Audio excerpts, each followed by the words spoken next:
CM योगी बोले budget का सबसे अधिक फायदा यूपी को मिला, इसमें छिपा है 25 साल का विजन। यूपी के बुंदेलखंड शहर के 55 गांवों को यमुना अथॉरिटी में शामिल। अपनी शिकायत लेकर कौशाम्बी से गोरखपुर पहुंची महिला, सीएम योगी ने दिखाई दरियादिली। घर जाने के लिए किराया नहीं, योगी ने दिलाया। रामचरितमानस का मुद्दा हमारे विकास के एजेंडे को पटरी से उतारने के लिए दिया जा रहा है। सीएम योगी का बड़ा हमला, स्वामी प्रसाद मौर्य को दिया करारा जवाब। सीएम योगी आदित्यनाथ देश के बेस्ट सीएम, सर्वे में हुआ बड़ा खुलासा। यूपी के सीएम बोले राजधानी को ग्रेटर लखनऊ के रूप में करे विकसित, जिलों में बनेंगे हेल्थ और वेलनेस सेंटर।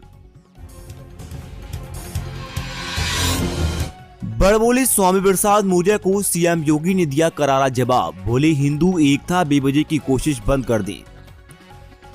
समाजवादी पार्टी के एमएलसी स्वामी प्रसाद मौर्य ने रामचरितमानस पर विवादित बयान देने के बाद लगातार चर्चाओं में बने हुए हैं।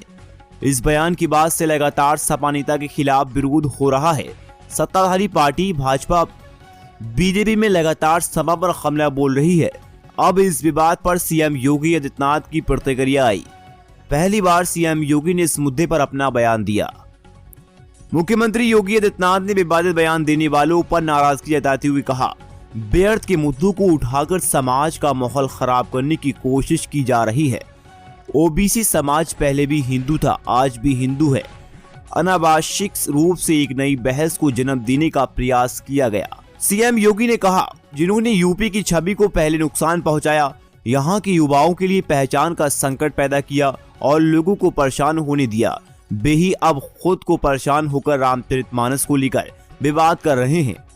उन्होंने आगे कहा, सरकार द्वारा किए गए विकास के कामों और निवेश जैसे मुद्दों से लोगों को ध्यान भटकाने के लिए ऐसा किया जा रहा है। इस दौरान अखिलेश यादव के श्रुद्ध वाले सवाल पर सीएम योगी ने पलटवार किया, वही विवाद खड़ा करने वालों को आप चौपाइयों का अर्थ क्यों नहीं बताते। इस सवाल के जवाब पर सीएम योगी ने कहा, जिनको भाषा का पता नहीं उनको समझाने की कोशिश करना समय की बर्बादी है। मैं उन्हें जवाब दूंगा जब उन्हें मेरे जवाब की जरूरत होगी, जब उन्हें देना चाहिए जो जवाब को समझ सके। अराजकता पैदा करने वालों को क्या जवाब दिया जाए। अपनी शिकायत लेकर कौशाम्बी से गोरखपुर पहुंची महिला, सीएम योगी ने दिखाई दरियादिली। मुख्यमंत्री योगी आदित्यनाथ अगर गोरखनाथ मंदिर में होते हैं तो सुबह जनता दरबार में आए फरियादियों की समस्याओं को जरूर सुनते हैं।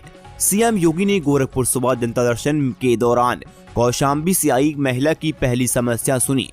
उसके बाद उस महिला को घर जाने के लिए गोरखनाथ मंदिर कार्यालय से किराया भी दिलवाया। दरअसल जनता दरबार के कौशाम्बी से आई एक महिला अपनी जमीन से जुड़ी समस्या लेकर पहुंची थी। मुख्यमंत्री योगी आदित्यनाथ ने उसकी समस्या सुनकर, चिंता मत करिए, जरूर नियोजित कार्रवाई की जाएगी। सीएम योगी भरोसा पाने के बाद महिला ने उनसे कहा, महाराज जी घर वापस जाने के लिए किराया के पैसे भी नहीं है। इस पर मुख्यमंत्री योगी आदित्यनाथ ने उसके प्रति संवेदना जताते हुए मंदिर प्रबंधन से जुड़े लोगों को निर्देश दिया। कार्यालय से महिला को किराए की राशि उपलब्ध कराई गई। सीएम योगी बोले बजट का सबसे अधिक फायदा यूपी को मिला, इसमें छिपा है 25 साल का विजन। योगी ने कहा, सप्तऋषि के रूप में 7 प्राथमिकता तय की है। समावेशी विकास, अत्युन्नति, परिकल्पना, इंफ्रास्ट्रक्चर एवं इन्वेस्टमेंट। रेलवे का बजट पहले से अधिक है। 50 नए एयरपोर्ट बनाने जा रहे हैं। इसका सबसे अधिक फायदा यूपी को मिला। मुख्यमंत्री योगी आदित्यनाथ ने कहा, केंद्र की नरेंद्र मोदी सरकार की ओर से प्रस्तुत अमृतकाल के पहले बजट से यूपी के विकास को रफ्तार और अर्थव्यवस्था को मजबूती मिलेगी। वित्त मंत्री निर्मला सीतारमण की बजट घोषणाओं से यूपी में युवाओं को, महिलाओं, किसानों, दलितों, वंचितों, पिछड़ों, कर्मचारियों सहित प्रत्येक वर्ग को लाभ होगा। मुख्यमंत्री योगी आदित्यनाथ ने कैपिटल डेवलपमेंट के लिए प्रस्तावित 10 लाख करोड़ और रेलवे की नई परियोजनाओं के लिए 2,40,000 करोड़ के बजट प्रावधान का सबसे अधिक फायदा यूपी को होगा। देश में सबसे अधिक नेशनल हाईवे यूपी से होकर गुजरते हैं। सबसे बड़ा रेल नेटवर्क और सबसे अधिक एयरपोर्ट भी यूपी में है। मुख्यमंत्री योगी आदित्यनाथ ने केंद्रीय करों में यूपी का राजस्व 2023-2024 1,46,000 करोड़ से बढ़ाकर 2023 से 2024 में 1,83,000 करोड़ प्रस्तावित किया गया। नए भारत ने उत्तर प्रदेश के निर्माण में उपयोगी सिद्ध होगा। राम जन्मभूमि को बम से उड़ाने की मिली धमकी, 10 बजे तक का दिया समय। अयोध्या स्थित श्री राम जन्मभूमि मंदिर को बम से उड़ाने की धमकी मिली। ये धमकी गुरुवार की सुबह लगभग 5 बजे प्रयागराज में कल्पवास कर रहे मनोज कुमार नामक एक व्यक्ति के मोबाइल नंबर पर दी गई। मनोज कुमार अयोध्या के रामलीला सदन का निवासी है और मौजूदा समय में प्रयागराज में कल्पवास पर है। फिलहाल पुलिस की टीम धमकी देने वाले व्यक्ति की गिरफ्तारी के लिए रवाना हो चुकी। यूपी बोर्ड परीक्षाएं 16 फरवरी से जाने, कब मिलेंगे एडमिट कार्ड। उत्तर प्रदेश माध्यमिक शिक्षा परिषद अब जल्द ही यूपी बोर्ड, हाई स्कूल, 10वीं और इंटरमीडिएट के लिए एडमिट कार्ड जारी करने जा रहा है। टाइम टेबल के अनुसार यूपी बोर्ड 10वीं और 12वीं दोनों की फाइनल परीक्षा 16 फरवरी से शुरू होंगी। छात्राओं के एडमिट कार्ड अब कुछ ही समय में जारी हो सकते हैं। संभव है कि बोर्ड अपनी आधिकारिक वेबसाइट UPMSP पर इसी सप्ताह एडमिट कार्ड रिलीज कर देगा। यूपी बोर्ड कक्षा 10वीं 12वीं की फाइनल परीक्षा 2 शिफ्ट में आयोजित की जाएगी। पहली शिफ्ट 8 बजे से 11 बजे तक और दूसरी शिफ्ट दोपहर 2 बजे से 5 बजे तक होगी। दोनों कक्षाओं की परीक्षा 16 फरवरी से शुरू हो रही है। कक्षा 10वीं की फाइनल परीक्षा 3 मार्च तक चलेगी, जबकि 12वीं की फाइनल परीक्षा 4 मार्च को खत्म होगी।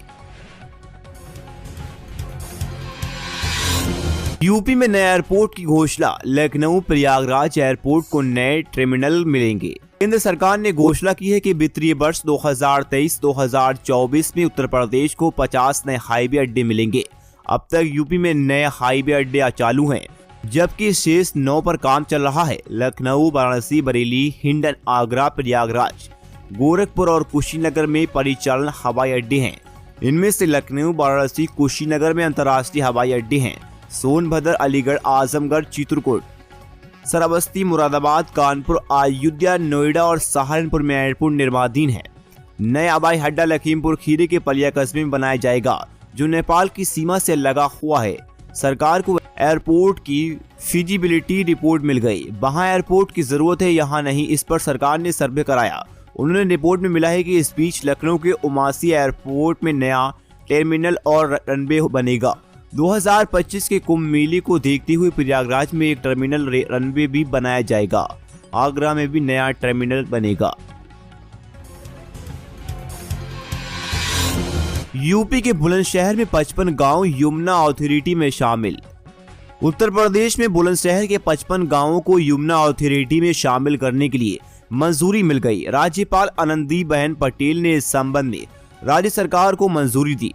अब यमुना अथॉरिटी के दायरे में गांवों की संख्या 1242 हो गई। पहले अथॉरिटी के दायरे में 1187 गांव आते थे।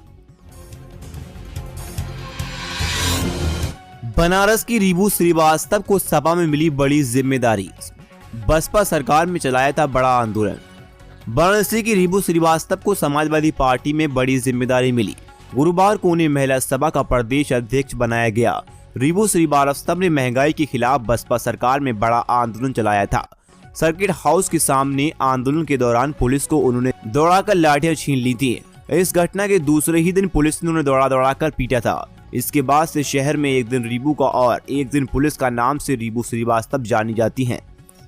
लोकसभा चुनाव 2024 की तैयारियों के मद्देनजर सपा अपने संगठन को मजबूत कर रही है। इसी क्रम में गुरुवार को समाजवादी पार्टी ने 3 प्रकोष्ठ के प्रदेश अध्यक्षों की घोषणा की। रीबू श्रीवास्तव को महिला सभा, डॉक्टर राज्यपाल कश्यप को पिछड़ा वर्ग और व्यास गौड़ को अनुसूचित जाति प्रकोष्ठ का प्रदेश अध्यक्ष घोषित किया गया।